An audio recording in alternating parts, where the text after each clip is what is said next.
Навистина ми е големо задоволството да бидам меѓу жените кои што се представнички на невладините организации од Битола, затоа што тие, како и секогаш и сега, донесува многу позитивна енергија во оваа просторија, односно секаде во светот позитивната енергија и топлината што ја носат жените е нешто што е најубаво на светот и нешто што бескрајно треба да се почитува. Ние навистина со големо задоволство го празнуваме овој празник, укажувајќи дека 8 март не е еден ден посветен на жената.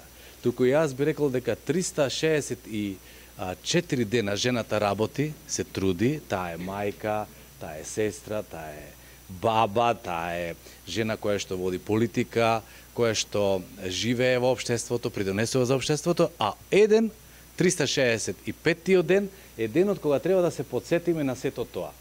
Убеден сум дека доколку светот во прв план го водат жените, тој би бил многу подобар и многу поубав.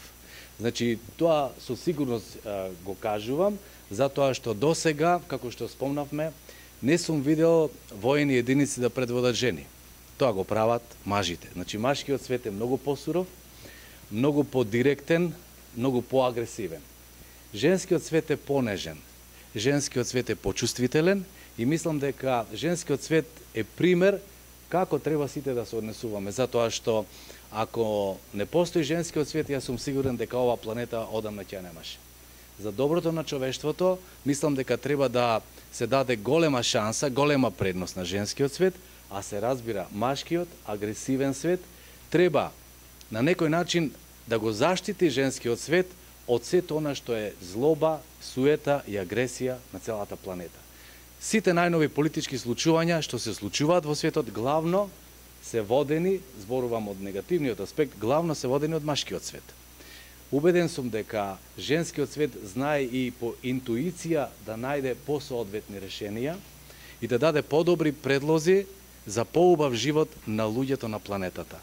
Но сите ние кои што практично сме родени и кодирани да се однесуваме вака како што се однесуваме, јас сум сигурен и веројатно е точна претпоставката дека 21. век се повеќе ќе дава простор на женскиот свет.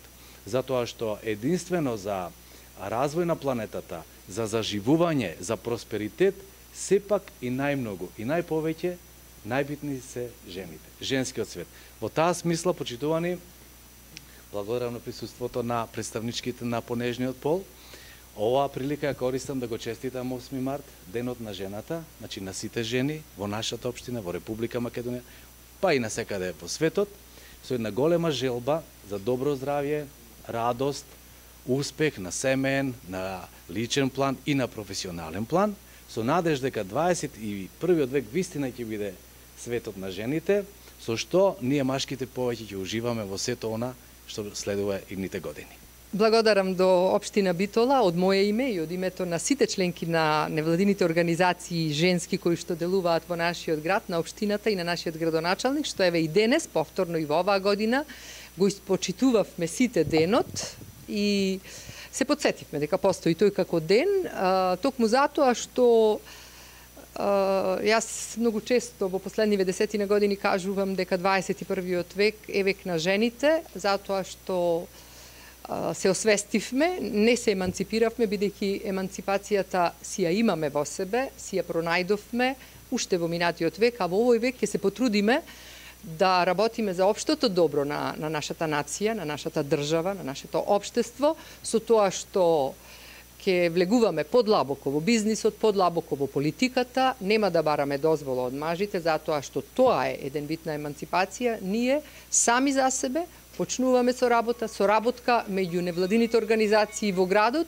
бидејќи само тие можат на вистински, доколку си ја работат вистински работата, да иницираат проблеми кои што се јавуваат, а проблемите ќе ги има секогаш, а во соработка со институциите на системот да ги решаваме проблемите и да одиме така напред, бидејќи она што го заклучивме и денес, околината не ни оди во прилог, она што се случува на глобални рамки во светот, не е во наш прилог, но ние сме тука, Македонија била и ќе биде, и ќе остане и понатаму, ќе се сплотиме уште повеќе за доброто на нашата нација.